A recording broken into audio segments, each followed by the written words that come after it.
ഒരു കാട്ടിൽ ഒരു കൂട്ടം തത്തകൾ പാർത്തിരുന്നു.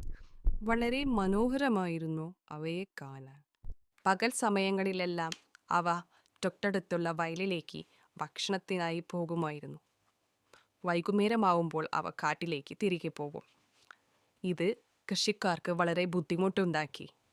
ഈ പക്ഷികൾ വളരെ ശല്യമായല്ലോ. ഇവർ നമ്മുടെ വിളകളെല്ലാം നശിപ്പിക്കും. നമ്മൾ എന്തെല്ലാം പ്രയോഗിച്ചു, വിഷം ഉപയോഗിച്ചു, കെണികൾ വെച്ചു, എന്നാൽ ഇതിൽ നിന്നെല്ലാം അവ രക്ഷപ്പെടുന്നു. ഇവയിൽ നിന്ന് രക്ഷപ്പെടാനുള്ള വിദ്യ അവർക്കറിയാം. അവരെ നശിപ്പിക്കാൻ എന്തെങ്കിലും ഒരു വഴി കണ്ടെത്തിയേ പറ്റൂ. പക്ഷികളുടെ ശല്യം ആ നാട്ടിൽ കൂടി വന്നു. അങ്ങനെയിരിക്കെ അവിടേക്ക് ഒരു വേടൻ വന്നു. അയാൾ പറഞ്ഞു, ഞാനൊരു പക്ഷിപ്പിടുത്തക്കാരനാണ്. നിങ്ങൾക്ക് ശല്യമായിരിക്കുന്ന ഈ പക്ഷികളെ പിടിക്കാൻ ഞാൻ നിങ്ങളെ സഹായിക്കാം. നിങ്ങൾക്ക് അവയെ പിടിക്കാമോ? എങ്കിൽ ഞങ്ങൾക്കത് വലിയ സഹായമായിരിക്കും. ഞാൻ അവയെ പിടിക്കാം. എന്നാൽ അതിനുവേണ്ടി പ്രത്യേക വല തയ്യാറാക്കേണ്ടതുണ്ട്.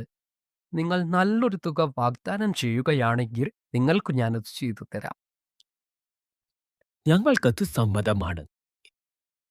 അങ്ങനെ അയാൾ വലയുണ്ടാക്കുന്നതിന് വേണ്ടി അവിടെ നിന്നും പോയി. ഈ വല ഉപയോഗിച്ച് ഞാൻ എല്ലാത്തിനെയും പിടിക്കും.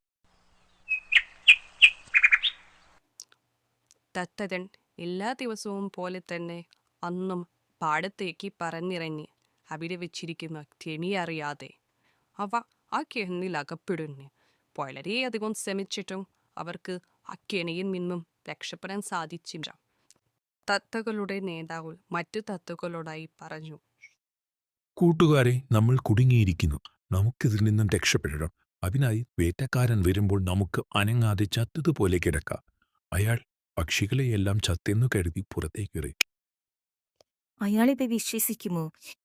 തീർച്ചയായും നിങ്ങൾ എന്നെ വിശ്വസിക്കുക. ഇത് നമ്മുടെ ഒരേ ഒരു അവസരമാണ്.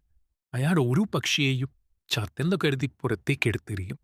അവസാനത്തെ പക്ഷിയെയും പുറത്തേക്കെറിയുമ്പോൾ ഞാനൊരു ശബ്ദമുണ്ടാക്കാം.